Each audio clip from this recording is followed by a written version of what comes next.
इस गांव में एक छोटा सा किसान रहता था जिसकी दो बेटियां थीं। एक का नाम शारदा और दूसरी का नाम राखी था। राखी और शारदा दोनों जुड़वा बहनें थीं, लेकिन शारदा बचपन से ही अंधी थी। एक दिन किसान अपने खेतों से काम करके शाम को घर आया और आते ही बोला, अरे मेरी गुड़िया रानी, कहाँ हो?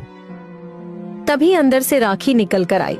राखी को देख किसान बोला, राखी बेटी, कैसी हो? शारदा कहाँ है? अंदर से पिताजी की आवाज सुनकर शारदा भी आ गई। और शारदा बेटी, कैसी हो? आज कोई परेशानी तो नहीं हुई? पिताजी, मैं बिल्कुल ठीक हूँ, लेकिन आप आज खेतों से इतनी जल्दी कैसे आ गए? आज खेतों का सारा काम मैंने जल्दी कर लिया था और मेरे लिए खेतों में कुछ और काम ही नहीं था, तो मैंने सोचा क्यों ना घर जल्दी आकर अपनी शारदा बेटी से ही मिल लिया जाए। ये सब देखकर राखी को बहुत गुस्सा आया। वह गुस्से में अपने कमरे में चली गई।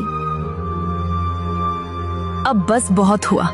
मैं पिताजी की बेटी हूँ, लेकिन नहीं, पिताजी तो खेतों से आकर सबसे पहले अपनी प्यारी शारदा को ही पूछते हैं। अगर शारदा को थोड़ी सी भी परेशानी होती तो सभी लोग तुरंत उसकी सहायता के लिए आगे आ जाते हैं। कुछ समय बाद किसान की पत्नी भोली बोलती है, तुम्हें कितना प्यार आता है उस अंधी पर। भोली, तुम भूल रही हो, आगे चलकर सबसे बड़ा फायदा हमारी यही अंधी करेगी। पहले राखी भी शारदा का बहुत ख्याल रखती थी, लेकिन जैसे जब दोनों बड़ी हुईं, लोगों की सहानुभूति और प्रेम शारदा की ओर बढ़ने लगा। माँ बाप, रिश्तेदार, यहाँ तक कि पड़ोसी भी शारदा की सहायता के लिए आगे आते थे। धीरे धीरे राखी के मन में शारदा के प्रति जलन की भावना उत्पन्न होने लगी। अब रात हुई, सभी खाना खाकर सो गए। आधी रात को शारदा पानी पीने उठती है, तभी राखी की भी आंखें खुल जाती हैं और वह बोलती है, यही सही मौका है इस शारदा को सबक सिखाने का।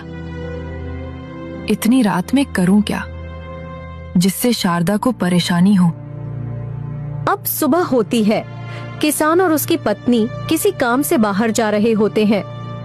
जाते जाते राखी की माँ राखी से कहती है, देखो राखी बेटा, मैं और तुम्हारे पिताजी किसी जरूरी काम से बाहर जा रहे हैं। तुम अपनी बहन शारदा का अच्छी तरह ख्याल रखना। किसान और उसकी पत्नी घर से निकल जाते हैं। अपने माँ बाप के जाते ही राखी तुरंत अपनी बहन शारदा के कमरे में जाती है और गुस्से में कहती है, अब उठ जा महारानी, क्या सारा दिन इसी बिस्तर पर पड़े पड़े निकालने का इरादा है? शारदा ऐसे कटु वचन सुनकर आश्चर्य में पड़ जाती है। वह तुरंत उठती है और कहती है, तुम कौन हो? तुम्हारी आवाज तो मेरी बहन जैसी है, लेकिन तुम मेरी बहन नहीं हो। बताओ, तुम हो कौन और मेरे घर में क्या कर रही हो? मेरे माता पिता कहाँ हैं? राखी अपनी चालाकी से जवाब देती है, मैं तुम्हारी बहन की सखी हूँ। मेरा नाम अनु है। तुम्हारी बहन राखी और तुम्हारे माता पिता किसी काम से बाहर गए हैं, तो उन्होंने तुम्हारी जिम्मेदारी मुझे दे दी है। और हाँ, तुम्हारी बहन राखी और मेरी आवाज बहुत मिलती जुलती है। एक पल के लिए मैं डर गई थी कि सुबह सुबह हमारे घर में कौन आ गया जो मुझसे ऐसे बात कर रहा है। आज तुमसे पूरे दिन इसी तरह बात की जाएगी और आज घर का सारा काम तुम ही करोगी। शारदा आश्चर्य से कहती है, पर मैं क्यों? घर का सारा काम तो मेरी बहन ही करती है ना। बस ये तुम्हारे बुरे कर्मों का फल है। पर मैंने कौन से बुरे काम किए हैं? देखो तो जरा इस भोलेपन को। घर का सारा काम मेरी सखी करे और घर की लाडली तू बनी रहे। मैंने कई बार अपनी आंखों से देखा है, वो सारा दिन मेहनत करती रहती है, लेकिन उसे कोई पूछता तक नहीं। अगर तुम्हें कहीं जरा सी चोट लग जाए तो सब लोग तुम्हारी मदद के लिए दौड़ पड़ते हैं, और मेरी सखी के साथ ऐसा कभी नहीं हुआ। और एक बात याद रखना, अगर हमारी बातों की भनक किसी और को लगी तो मुझसे बुरा कोई नहीं हो। अब राखी झूठ बोलकर अपनी बहन शारदा से घर का सारा काम करवाती है।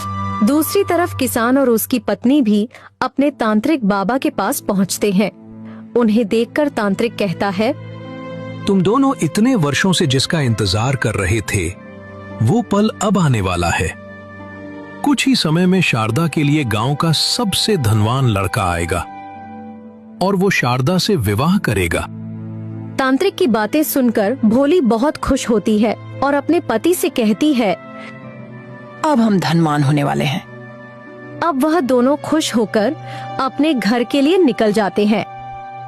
घर का काम खत्म करने के बाद शारदा अनु से बोलती है, देखो अनु, मैंने तुम्हारे कहने पर घर का सारा काम कर दिया है, लेकिन अब मुझे कुछ खाने को मिलेगा? मैंने सुबह से कुछ भी नहीं खाया है। काम तो कुछ करती नहीं और बस बेशर्मों की तरह खाना मांगने लगती है। कुछ समय बाद अनु केवल एक रोटी लाकर शारदा को दे देती है। शारदा रोटी खाते हुए कहती है, ये सिर्फ रोटी है, सब्जी कहाँ है? सब्जी तो मैं खा गई, अब सिर्फ रोटी बची है। अगर खानी है तो खा, नहीं तो रहने दे। शारदा ने सुबह से कुछ नहीं खाया था, इसलिए उसे बहुत जोर की भूख लगी थी। मजबूरी में उसने वही सूखी रोटी खा ली। कुछ समय बाद जब शाम हुई तब अनु बोली, अब मैं चलती हूँ, लेकिन एक बात याद रखना, अगर हमारी बात किसी को पता चली तो तुम सोच भी नहीं सकती तुम्हारे साथ क्या होगा। यह कहकर अन्नू वहाँ से चली जाती है। थोड़ी देर बाद राखी वापस आती है और अपनी बहन को देखकर मीठे स्वर में कहती है, और मेरी प्यारी बहन शारदा, कैसी हो? मेरी सखी अनु ने तुम्हें परेशान तो नहीं किया ना? तुम्हारा ठीक से ख्याल रखा कि नहीं? अगर उसने तुम्हें थोड़ी बहुत भी परेशानी दी हो तो बताओ, मैं अभी जाकर उसकी खबर लेती हूँ।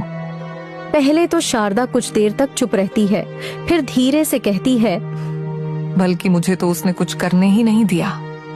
घर का सारा काम तो उसने खुद ही किया।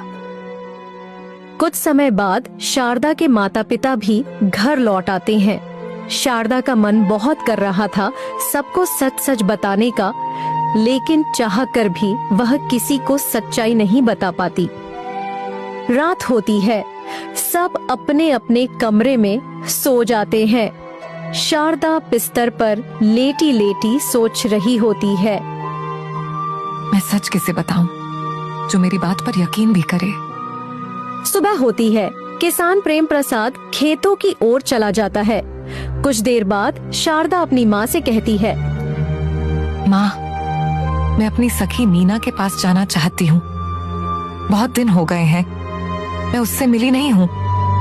अच्छा ठीक है, मैं राखी को बोल देती हूँ कि वह तुम्हें मीना के घर तक छोड़ाए। नहीं माँ, राखी को परेशान करने की जरूरत नहीं है। मीना के घर तक का रास्ता मुझे अच्छी तरह याद है।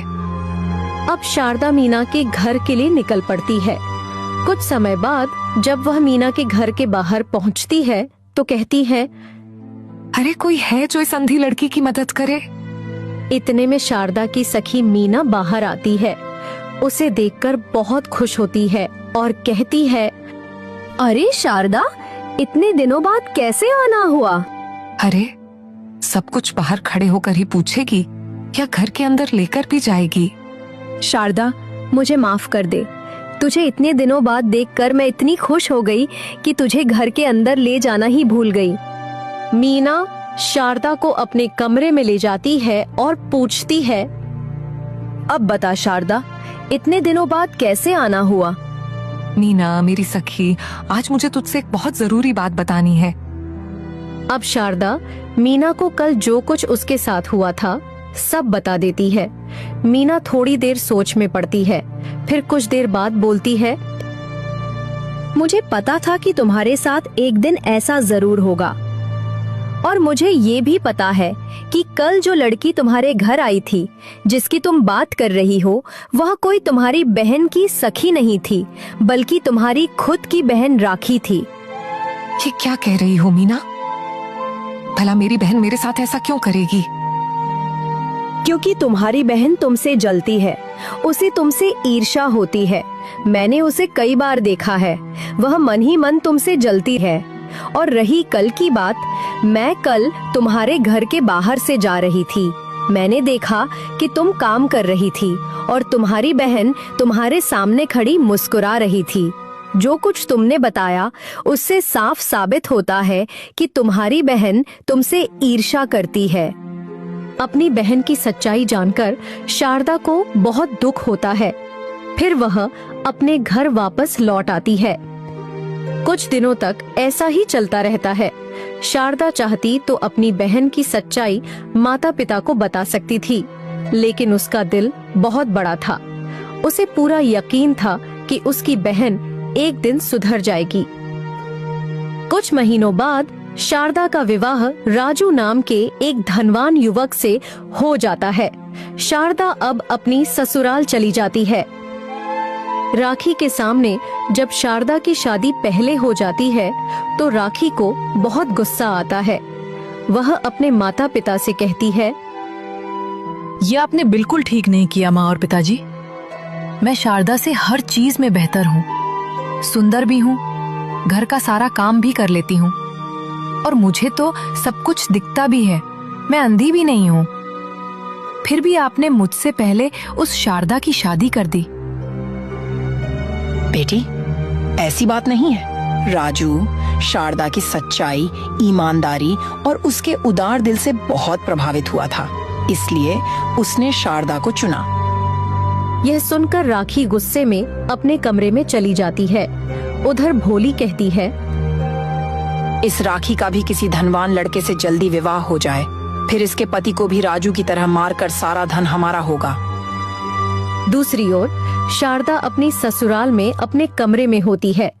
तभी उसका पति राजू वहां आता है और कहता है, शारदा, हमारे घर में देवी माँ की एक मूर्ति है। हमारे पास जो भी सुख समृद्धि है वो देवी माँ की कृपा से है।